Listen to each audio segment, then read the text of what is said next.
Hoje nós vamos falar sobre a quinta semana, sobre a apatia espiritual. Deus tem trago para nós, semana após semana, sobre esse tema. É um tema onde nós tivemos a primeira semana onde nós falamos sobre o perigo da apatia espiritual. Quem lembra do perigo da apatia espiritual? De ficar na janela. Lembra o perigo?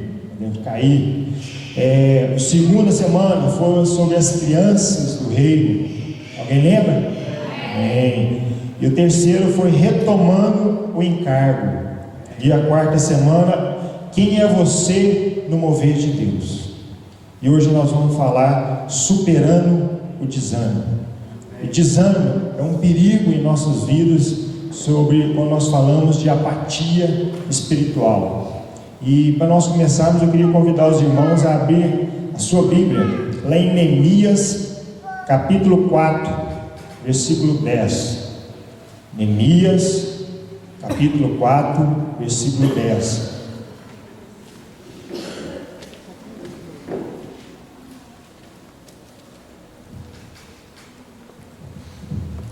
A história de Neemias fala que Neemias era um copeiro do rei. E numa certa ocasião que Neemias estava servindo o rei, ele chegou diante do rei com o rosto triste. O rei, que já conhecia, percebeu: Neemias, por que seu rosto está triste? Por que o seu semblante está diferente, Neemias? Neemias logo respondeu para ele: mas como é que eu não posso estar triste, ó rei? Porque o lugar onde meus pais estão enterrados estão em ruínas. Como que eu não posso ficar triste diante de uma situação dessa? Por isso que meu semblante está assim. E o rei se compadeceu dele. Neemias, o que eu posso fazer para te ajudar? Neemias, nesse momento onde teve essa oportunidade, Neemias, a primeira coisa que ele fez, ele orou. Ele orou ao Senhor e logo ele respondeu: Rei, tu me permitas ir até lá para me ver como está a situação? E o rei respondeu. Antes do rei responder, ele chamou a esposa dele na presença, Na presença da esposa, ele respondeu para Neemias. Aqui está um segredo dos homens também, né? Antes de nós tomar uma decisão, nós tomarmos próximo das nossas esposas. Amém? E quando ele respondeu, o rei respondeu para Neemias que ele podia ir, Neemias foi mais ousado um pouquinho. Ô rei, o senhor pode escrever uma carta que o senhor está me autorizando a eu ir, que eu estou sendo enviado pelo Senhor? E o rei falou assim: não, pode deixar, eu vou escrever. E Neemias seguiu viagem. Quando Neemias chegou naquele local, que viu aquele local todo destruído, né? Então, naquele momento, o coração de Neemias também se entristeceu por ver aquele local todo destruído, todo em ruínas. E ali ele orou mais uma vez ao Senhor, para quê? Para começar a reconstrução do muro. E ali ele fez um trabalho, juntou uma equipe ali, e ali eles começaram a trabalhar severamente, pesado, para a reconstrução do muro.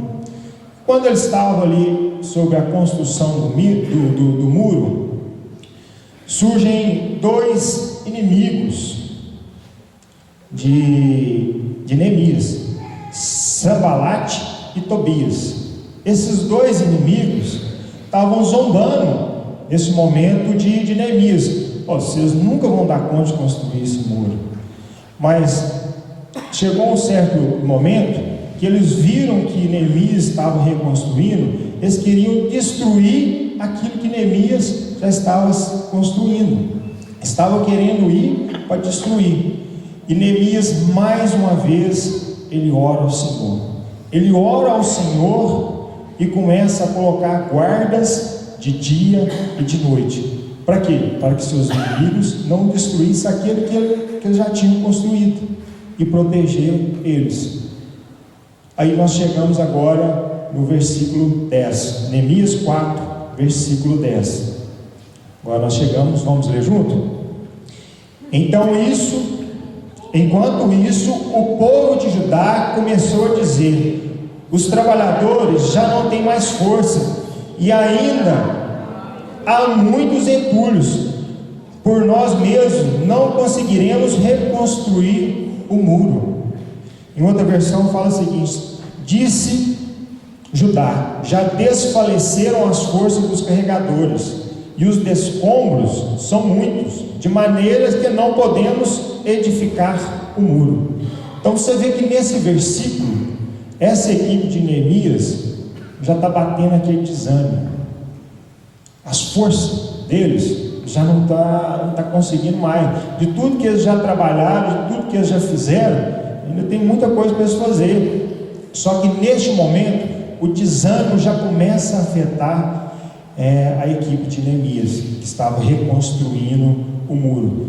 E o que eu quero dizer para você é o seguinte: que quando a gente cede lugar para o desânimo, o preço que a gente paga é muito alto.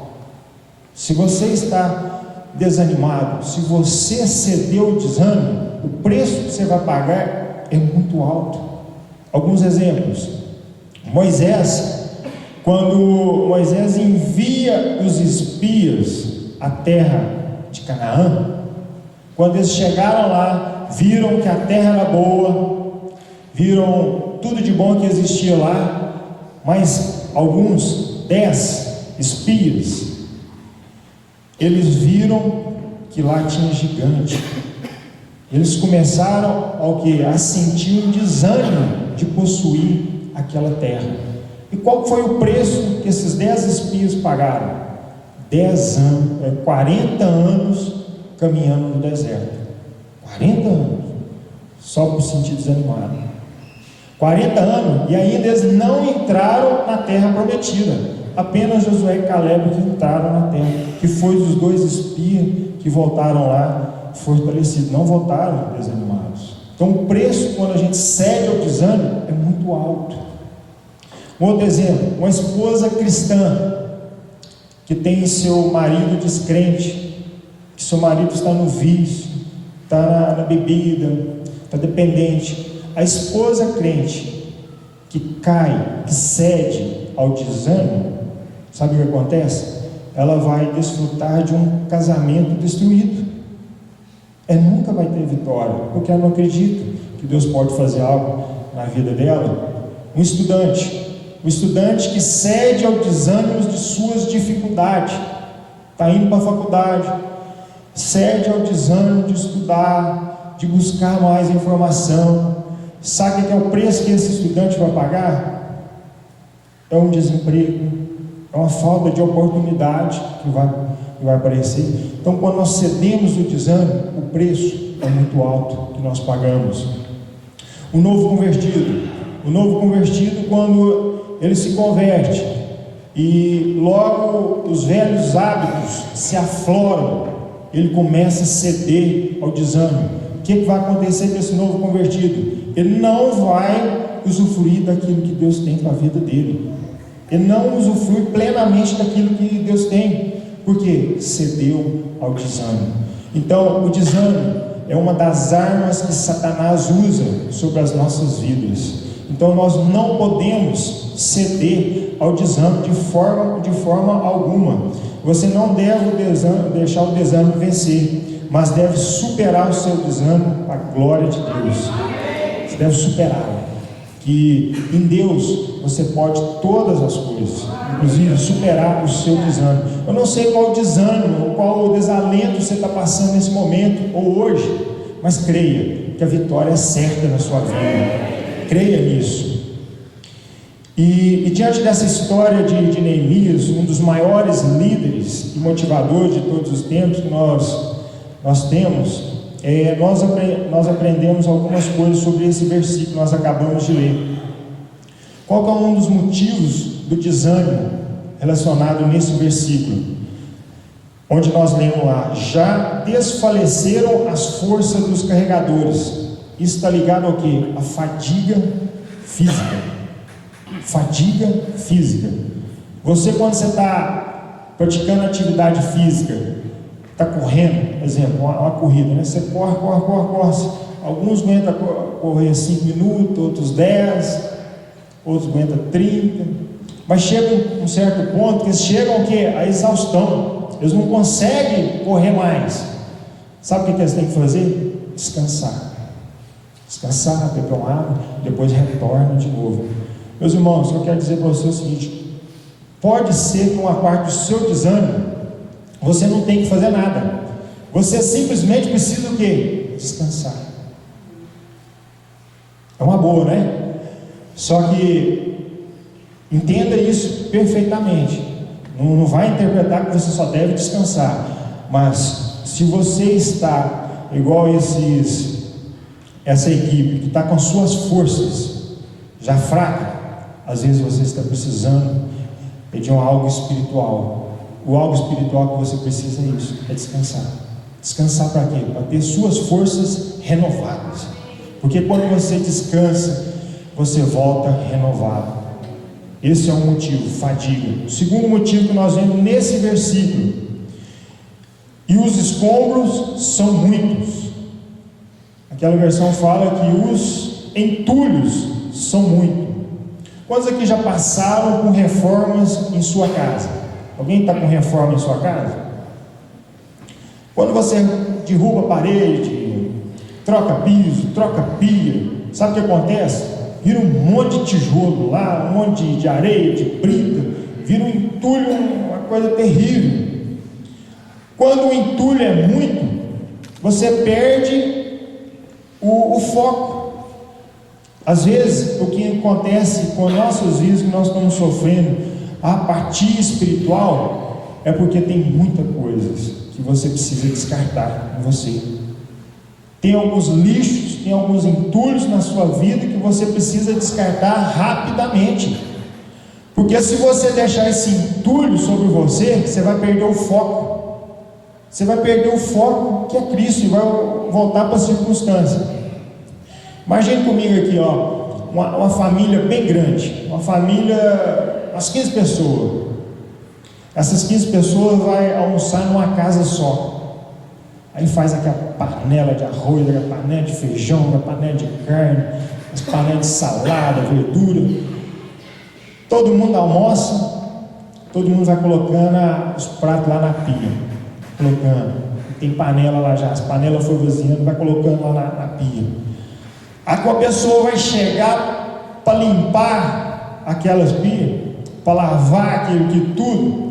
Você acha que ela vai ter coragem? A primeira coisa que ela vai ter, ela vai bater um desânimo sobre aquilo, que vê que é um monte de coisa, ela não sabe nem para onde começar. E assim muitas vezes está em nós. Nós não sabemos onde começar. Nós precisamos descartar os nossos lixos em nossas vidas, todos os nossos entulhos, para voltar para o nosso foco. Porque nós não podemos perder o foco de nossas vidas.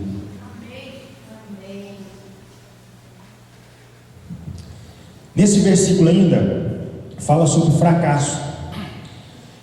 Na parte final ela fala assim, ó, de maneira que não podemos edificar o muro. O que aconteceu aqui? Neemias havia traçado um período para ele, havia traçado uma meta para atingir a reconstrução do muro. Mas aconteceu que eles não conseguiram atingir essa meta, ou esse tempo, conforme determinado. O que aconteceu? Vem o fracasso, vem a sensação de desânimo sobre a vida deles. Isso acontece com nós também. Quantas metas nós já traçamos, quantos planos a gente já traçou, mas nós não conseguimos atingi-lo no tempo determinado por nós. Quando isso acontece, vem aquela sensação de quê? De fracasso. E a tendência nossa é o quê? É o desânimo. Mas Neemias, o que ele fez? Neemias, ele restabeleceu uma nova meta. Neemias restabeleceu o novo objetivo. E é isso que nós precisamos também. Às vezes nós marcamos a data de nossa multiplicação da nossa célula e isso não acontece. O problema não é porque a multiplicação não aconteceu. O problema é nós dar importância ao fracasso e ao desânimo. O que é que nós precisamos fazer? É traçar um novo alvo. Traçar um novo alvo. Alvo onde nós podemos alcançar. Não é eu não dei conta de atingir a meta hoje, vou traçar ela para amanhã, porque eu sei que eu não vou dar conta, eu vou ficar mais frustrado ainda. É traçar objetivos e metas onde nós conseguiremos. A partir disso, nós cremos que é Deus que vai nos capacitar, é Deus que vai nos usar para que as nossas células se multiplicam. Amém? E não caímos na apatia, né? E Neemias capítulo 4, versículo 11, o próximo versículo, fala sobre um outro motivo, o medo. Disseram, porém, os meus inimigos: nada saberão disso, nem verão até que entramos no meio deles e os matemos, assim faremos cessar a obra. Muitas vezes nós somos impedidos porque nós estamos com medo. Nós somos impedidos a crescer, a desenvolver e caímos na apatia por causa do medo. Não é verdade isso? Às vezes nós temos medo de liderar, medo da responsabilidade que tem sobre nós, medo, né Bruno? Nós estávamos comentando, às vezes, medo de subir aqui em cima e ministrar uma palavra. Então, o medo é um perigo sobre nós, um perigo. E nós precisamos entender uma coisa, porque é Deus que faz, é Deus que faz. Eu estava preparando essa mensagem, né, o pastor encaminhou algumas coisas para mim, está ministrando, e eu estava preparando, eu estava na cozinha, minha esposa estava lá na sala de televisão, e em uma certa situação eu fiquei com medo de estar aqui ministrando. E lá onde ela estava, ela nem sabia o que eu estava pensando. Ela falou o seguinte: o bom de servir a Deus é que é Ele que faz. E é isso que nós precisamos entender, que a obra quem faz é Deus. A obra quem faz é Deus. Esse medo que existe sobre nós não podemos deixar de maneira alguma ele nos impedir de fazer aquilo que Deus quer, porque é Ele que faz a obra. Amém? Meus irmãos, vamos caminhar agora para a solução. Nós falamos alguns motivos que nos levam à apatia espiritual. Agora nós vamos falar sobre a solução. A solução, vamos ler, Gabriel, lá em Neemias 4, de 13 a 23. Primeiro nós vamos começar lá no versículo 13. A primeira solução sobre as nossas vidas é reforço. Nós não conseguimos fazer nada sozinho. Você pode até tentar fazer alguma coisa sozinho, mas vai chegar em determinado ponto, você vai precisar de reforço, você vai precisar de ajuda. Os irmãos acabaram de carregar aqui o lugar onde coloca os dízimos e ofertas. Eles conseguiram fazer isso aqui sozinho hoje. Mas se eles fizerem isso aqui daqui 5 minutos, depois 5 minutos depois 5 depois, a carga sobre eles vai começar a pesar. Então eles vão precisar de quê? De uma outra pessoa para poder auxiliar. Não é verdade? Isso é em nossas vidas também. Aquilo que nós estamos fazendo, nós temos que entender que nós precisamos de ajuda. Na sua célula, no momento que você está passando, se você está sentindo abatido, igual nós estamos falando de apatia, você está sentindo abatido, peça ajuda. Peça ajuda do seu irmão, peça ajuda do seu líder em treinamento, peça ajuda do seu líder, peça ajuda do seu supervisor, peça ajuda do seu pastor, porque todos nós precisamos de ajuda. Moisés foi um grande líder em Israel. Até Moisés precisou de ajuda. Moisés chegou ao ponto e falou assim: Deus, eu não consigo levar esse povo ao destino, eu não consigo, eu não aguento mais. Senhor, o que o Senhor fez sobre a vida dele? A solução sobre o desânimo de Moisés está lá em Números 11, 16, 17. Não precisa abrir não, Gabriel, vou ler aqui. Diz o Senhor a Moisés: junta-se 70 homens dos anciões de Israel, que sabem ser os anciões superintendentes do povo, e os trará perante a tenda da consagração, para que assistam ali contigo. Então descerei e falarei contigo. Tirarei do Espírito que está sobre ti e porei sobre eles. Olha o que fala agora. E contigo levarão a carga do povo, para que não leves tu somente. O Senhor Jesus mandou pessoas para ajudar Moisés. E você pode contar com a ajuda do seu irmão. Se a carga estiver pesada, conta com ele, que ele vai te ajudar. Você que é líder, a carga está pesada, você está fazendo tudo sozinho, começa a delegar. Moisés começou a delegar. Delega as atividades, porque todos precisam participar. O célula é isso, é a participação de todos, o envolvimento de todos. E quando você faz isso, é uma solução para nossas vidas contra a apatia. Segundo ponto, oração. O Evaí falou algo aqui sobre apatia. Oração. Fez um clamor aqui agora sobre oração. Quando nós estivermos desanimados, o que nós devemos fazer? Clamar a Deus. Expor tudo aquilo que nós estamos sentindo para Deus, porque Ele é quem vai nos fortalecer. É Ele que nos vai trazer a força sobre nós. É Ele que vai nos conduzir sobre tudo. Terceira solução sobre as nossas vidas: revitalização. Revitalização.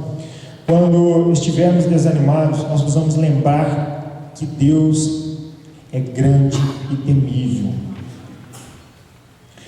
Lá em Neemias 4:14, a parte B do versículo, lá fala o seguinte: não temais, lembrai-vos do Senhor, grande e temível.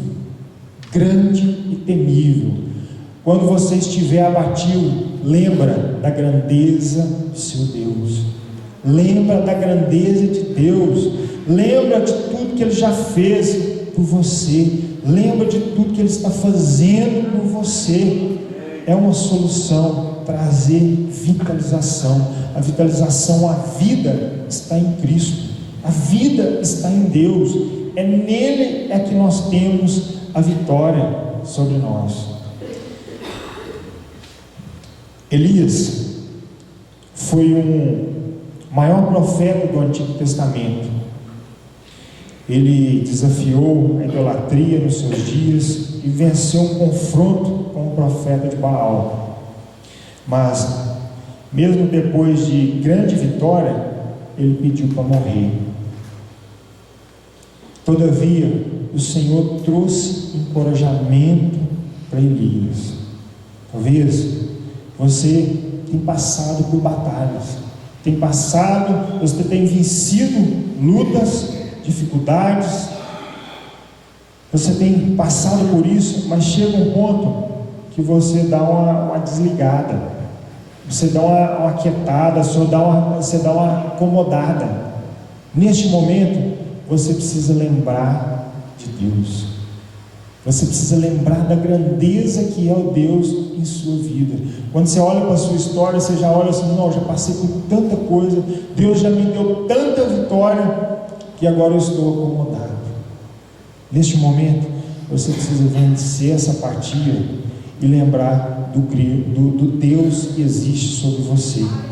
Lembrar da grandeza do seu Deus, porque Ele é maravilhoso e Ele faz tudo por você.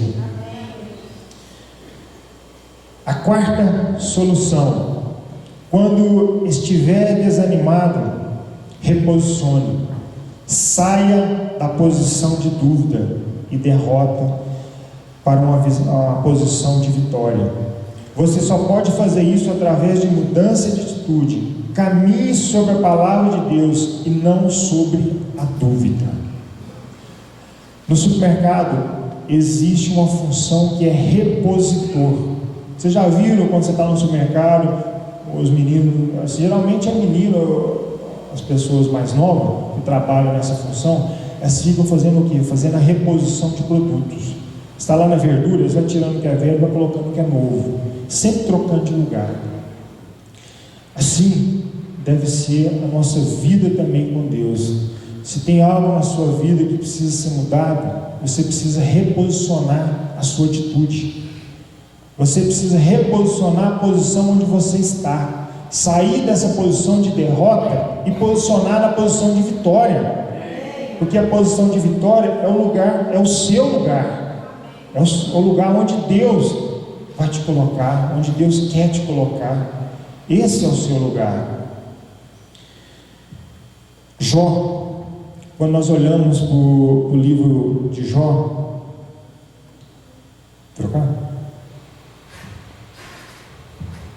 quando nós olhamos para o livro de Jó, nós vemos que Jó, ele teve um começo incrível, e o seu final foi extraordinário.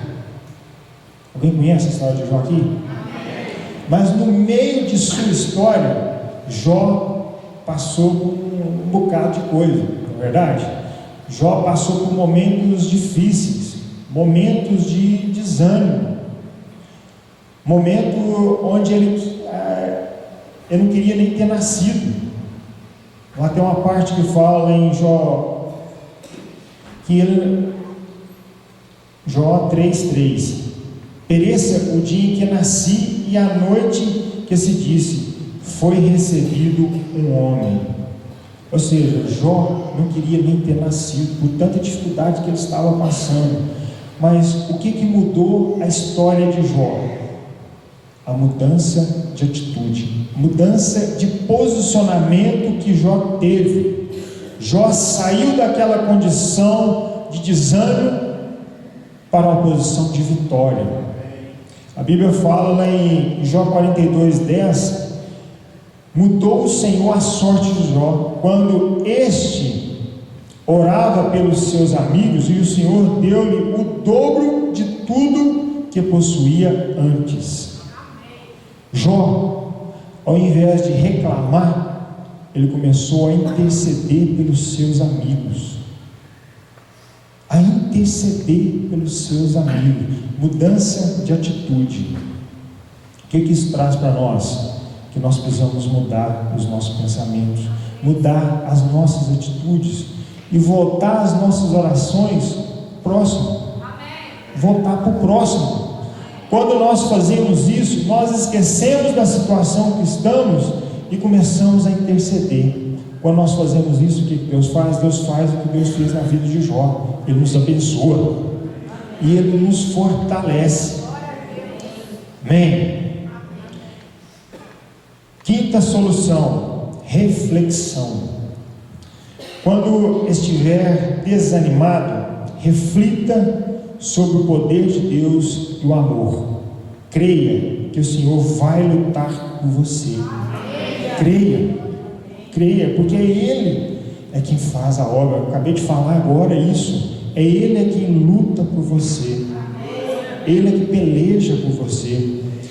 Lá em Neemias 4:20: no lugar em que ouvides o som da trombeta, para ali acorrei e ter conosco. O nosso Deus pelejará por nós. O nosso Deus peleja por nós. O nosso Deus trabalha em nosso favor. E nós precisamos refletir e descansar nessa palavra.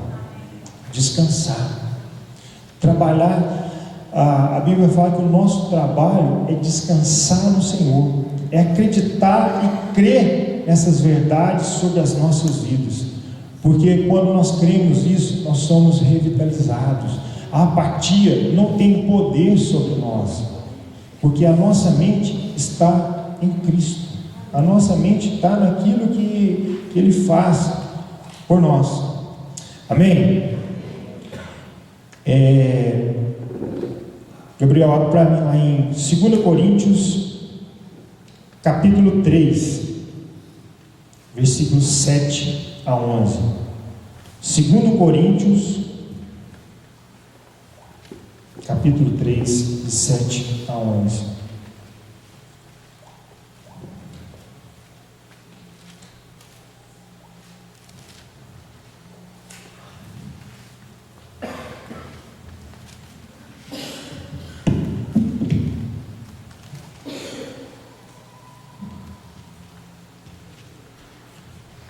palavra de Deus diz o seguinte, versículo 7: o ministério que trouxe a morte foi gravado com letras em pedra, mas esse ministério veio com tal glória que os israelitas não podiam fixar os olhos na face de Moisés, por causa do resplendor do seu rosto, ainda que desvanecente.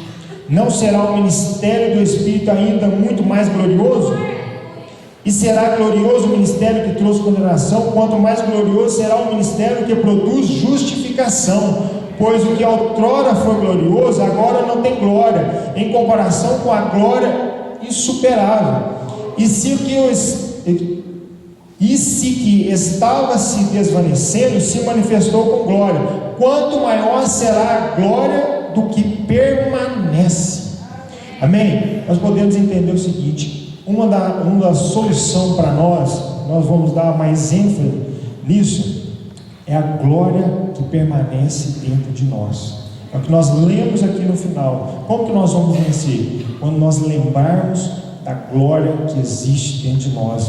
Não tem desânimo, não tem nada que vai existir em nossas vidas, porque aquilo que está em nós é glorioso que flui em nosso interior. O versículo 11, no finalzinho, fala que quanto maior será a glória do que permanece. Mas nós sempre temos uma tendência a não olhar para o nosso interior, de não olhar aquilo que o Espírito Santo tem feito em nós. Às vezes nós preferimos aquilo que é externo. Moisés, que nós acabamos de ler, quando Moisés subiu ao monte, estava trazendo os mandamentos, o rosto dele refletia, o rosto dele iluminava, o rosto dele brilhava.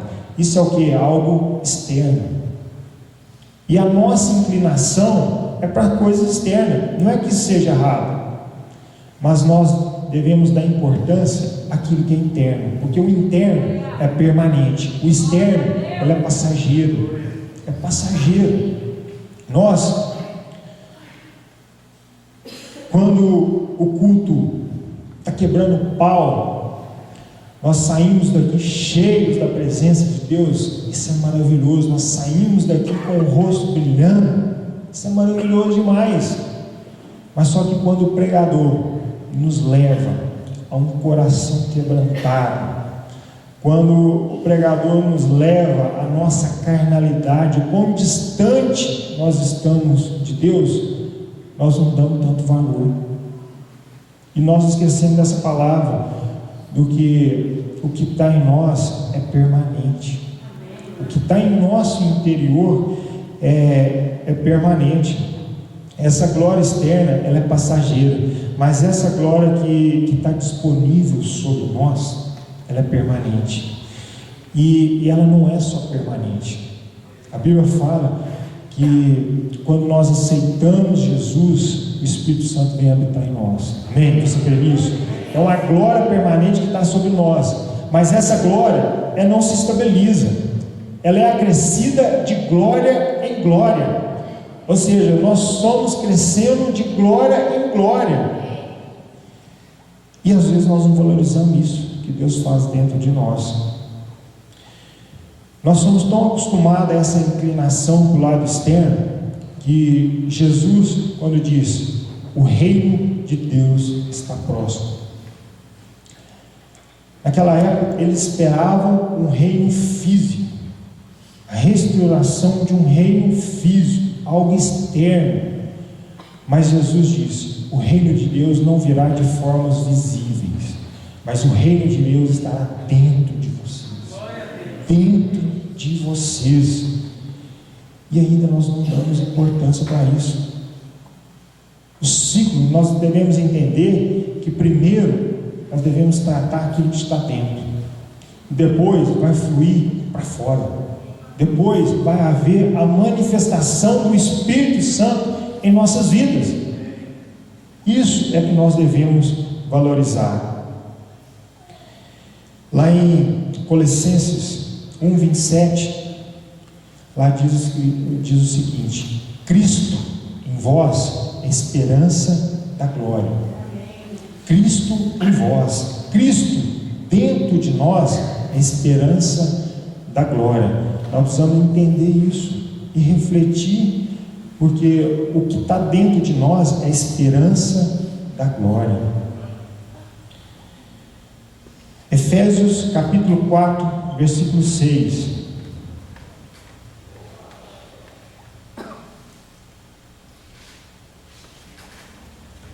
Efésios 4, versículo 6.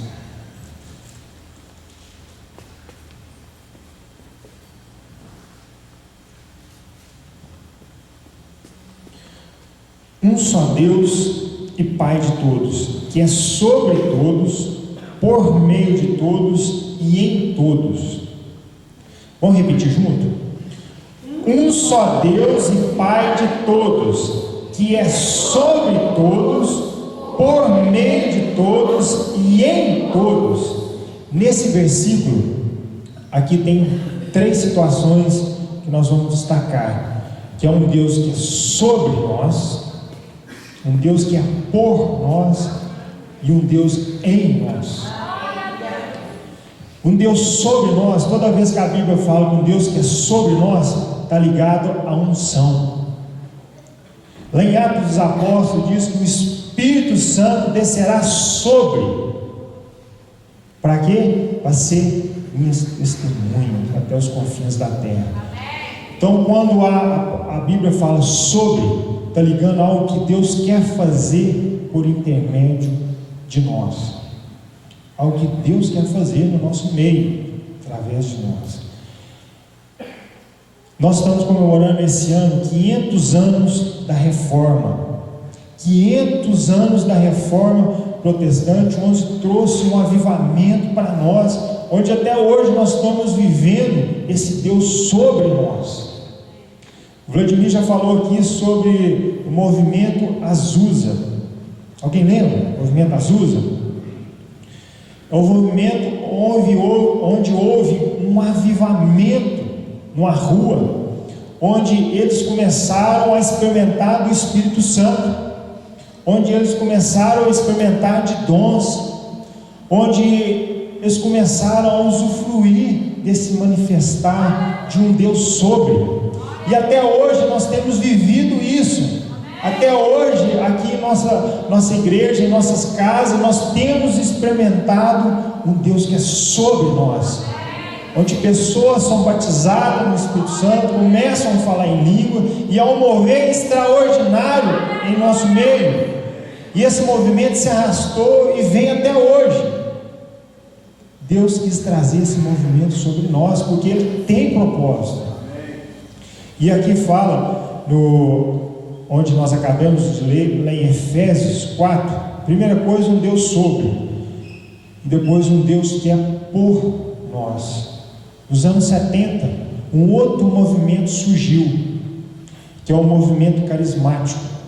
O movimento carismático, ele não só tinha esse mover de um Deus sobre, mas eles tinham uma mensagem de fé. Eles pregavam sobre o manifestar de dons, o falar em língua, mas eles tinham uma mensagem de fé. A mensagem que era pregada era uma mensagem de fé, onde pela fé eles começaram a usufruir de cura, libertação, de milagres, que era um Deus que é por nós, um Deus que opera por nós. Esse movimento carismático também veio até hoje varrendo até nós. Até chegamos aqui ontem, nós estávamos lá no partidário. Nós podemos testemunhar de várias coisas de um Deus por nós, um Deus que agiu por nós. Milagres estão acontecendo lá, porque um Deus que intercede por nós. Aqui no nosso meio, milagres estão acontecendo, porque é um Deus que intercede por nós. Vidas, pessoas estão começando a desfrutar de tudo que Deus tem para elas, porque elas entenderam a mensagem da fé, porque pela fé ela pode usufruir daquilo que Deus já liberou sobre a vida dela. E esse movimento vem se arrastando até hoje em nosso meio. E o terceiro movimento que nós lemos é um Deus em nós. Um Deus que é em nós. Esse movimento que é Deus em nós, para mim, é um dos mais importantes, porque nós precisamos entender essa verdade que existe dentro de nós, que é um Espírito Santo que está sobre as nossas vidas, que nós precisamos entender a mensagem do Evangelho. O que é a mensagem do Evangelho sobre as nossas vidas? Deus, quando criou Adão era para ser a matriz, e a partir de Adão era para ser reproduzido uma série de Adão, mas só que Adão se corrompeu. Jesus veio para cumprir o propósito de Deus. Jesus veio habitar em nós.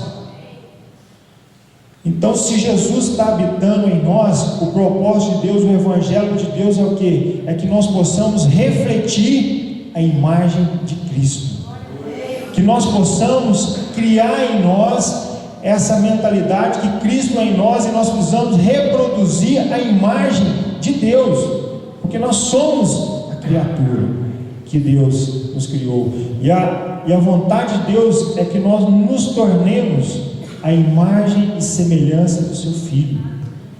Então, por isso que é o mais importante nós entendermos que o Cristo em nós é o nosso início. Não existe algo mais importante, mas todos se complementam, né? O Deus sobre, o Deus por e o Deus em nós. Mas no nosso meio nós temos dado ênfase no que é externo, e nós não temos voltado para dentro de nós. Nós não temos voltado, porque quando nós entendermos que Cristo em nós, não haverá apatia. Quando nós entendermos que nós temos que reproduzir a imagem de Cristo, não haverá apatia, não haverá desânimo, não haverá nada que possa impedir o propósito de Deus. Nós precisamos entender essa verdade, porque quando vem um pastor de fora, igual veio aquele pastor da conferência de célula, e mostrou o quão distante nós estamos de reproduzir a imagem de Deus, nós precisamos entender que nós precisamos mudar dentro de nós. Aquele pastor falou coisas que nós estamos muito distantes de reproduzir a imagem de Deus.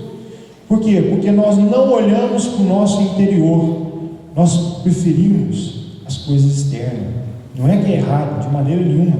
Eu sou muito grato de tudo que Deus já me proporcionou, por tudo externo que Deus tem me dado, mas hoje eu procuro olhar para aquilo que é interno.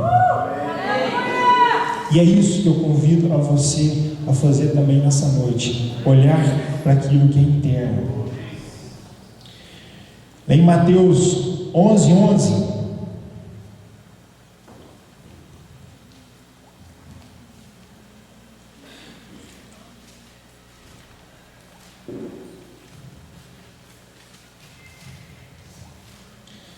Mateus capítulo 11, versículo 11: digo-lhe a verdade, entre os nascidos de mulher não surgiu nenhum maior do que João Batista.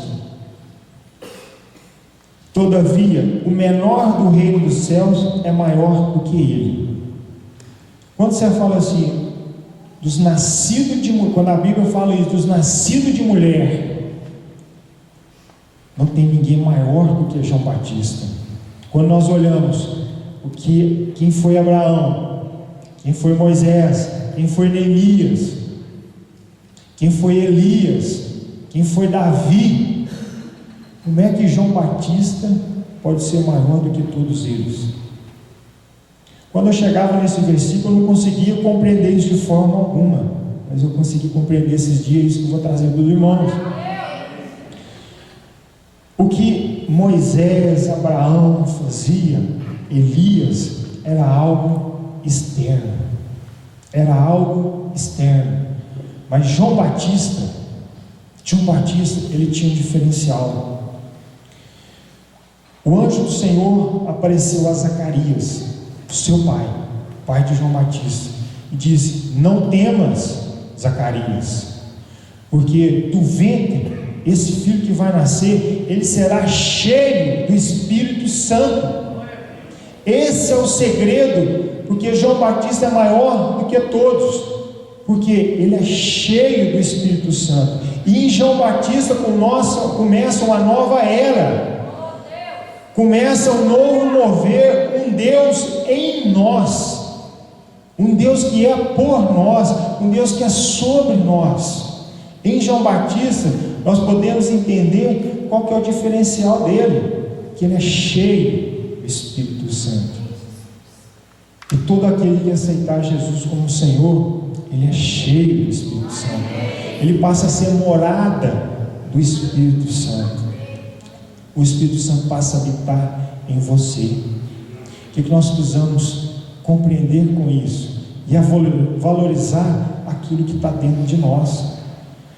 Porque João Batista, eu não sei se ele cantava igual Davi, nunca vi nenhum momento da Bíblia João Batista louvar igual Davi louvava. Não vi nenhum momento João Batista cair fogo do céu igual Elias desceu. Mas a palavra diz que João Batista foi maior do que todos. Porque o que os outros fizeram é glorioso demais, mas era algo externo e passageiro. Mas o que João Batista tem, a glória permanente, estava sobre João Batista. E a glória permanente está sobre a sua vida hoje. Essa é uma verdade que nós precisamos entender e viver isso. Se a glória permanente está sobre você, você precisa reproduzir a imagem de Cristo. Você precisa transmitir a vida de Cristo. Quando as pessoas olharem para você, elas precisam ver a imagem de Cristo. A imagem, a semelhança de Cristo. Porque é muito bom nós sair daqui com o rosto brilhando, mas chegar no nosso dia, no nosso trabalho, as pessoas não verem Cristo em nós. Nós precisamos valorizar isso, o que é interno. Quando nós acabamos de ler aqui agora, lá em Lucas 11, Mateus 11, ainda fala o seguinte: o menor do reino dos céus é maior do que ele. Quando a gente lê isso aqui, parece uma confusão na nossa cabeça, não é? Todavia, o que é menor do reino dos céus é maior do que ele. O que a Bíblia está falando? Um crente como eu e você, menor do que seja, nós podemos ser maior do que João Batista. Nós podemos ser maior do que todos os outros: Abraão, Moisés, Elias e João Batista. Por que nós podemos ser maior do que eles? Porque o Espírito Santo está em nós. Porque a glória permanente está sobre as nossas vidas. A glória permanente está em nós. E nós podemos crescer de glória em glória. Cada vez que o caráter de Cristo for formado em nós, toda vez que a nossa carnalidade cair por terra, nós estamos sendo maior do que eles. Quantos testemunhos nós já temos aqui, que pessoas que entraram aqui, que roubavam, pessoas que matavam, pessoas que traficavam, pessoas que adulteravam, mas com o caráter de Cristo foi entrando na vida delas, as pessoas foram transformadas de glória em glória. Elas foram modificadas, elas foram substituídas. O velho homem foi embora e veio habitar Cristo nessas pessoas. Essa história é a minha e a sua, e nós não podemos esquecer disso e desvalorizar o que está dentro de nós. Amém? Queria convidar o ministério de louvor para já estar subindo, convidar os irmãos a já ficarem de pé. E a minha oração para você nessa noite é essa, para que você possa entender uma coisa: Cristo está dentro de você, a glória permanente está dentro de você, a glória de Deus está sobre a sua vida, e essa glória está disponível para você. O que faz a diferença entre nós e João Batista? É porque nós temos a oportunidade hoje de crescer de glória em glória. Nós temos essa oportunidade de ser crescido dia após dia. Nós temos a oportunidade de entregar os nossos erros, as nossas falhas diante de Deus e ter nosso caráter renovado, ter nosso caráter transformado, nossos hábitos, os nossos erros. Nós temos a oportunidade de colocar tudo na cruz do Calvário e ter uma vida transformada, onde Deus vai nos transformar de glória em glória até atingir a plenitude de Cristo, onde nós nos tornamos o que? A imagem e semelhança dele, onde nós seremos igual a Cristo. E é isso que Deus espera de nós. O meu apelo nessa noite para você, que você que quer sair da situação que você está, de apatia, de desânimo, por tantas dificuldades você já passou, hoje você está desanimado, mas o meu apelo para você essa noite é: se você quer crescer de glória em glória, é que você venha até aqui na frente e comece a expressar para Deus tudo aquilo que você está sentindo, porque quando você expressa tudo aquilo que você está sentindo, todos os seus erros, todas as suas falhas, Deus está disposto a te perdoar agora, mas não só te perdoar, Ele quer te transformar em algo novo, Ele quer te transformar numa nova pessoa, numa nova criatura, e a partir disso, Cristo vai ser formado em você. E quando Cristo é formado em você, você tem a manifestação de Deus, você vai exalar do amor de Deus, você vai exalar dos frutos do Espírito, você vai exalar de todas as maravilhas de Deus sobre a sua vida.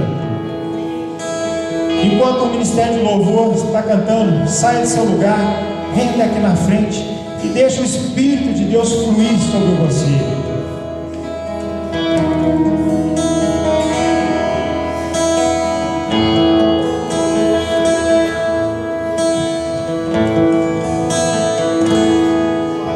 Não perca a oportunidade de ser mudado. Deus quer te mudar agora. Não há nada melhor, nada se compara. Essa é a nossa esperança.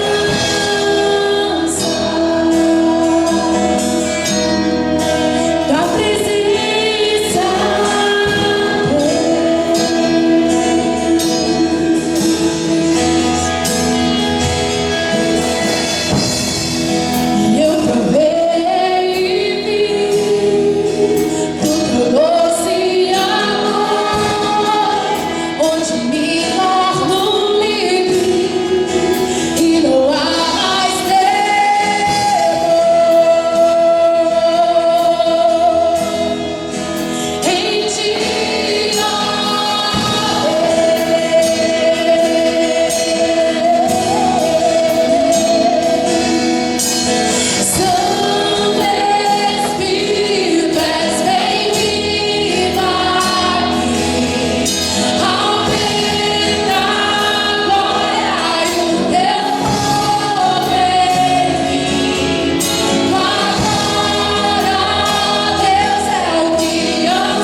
seu pensamento a Deus, feche seus olhos.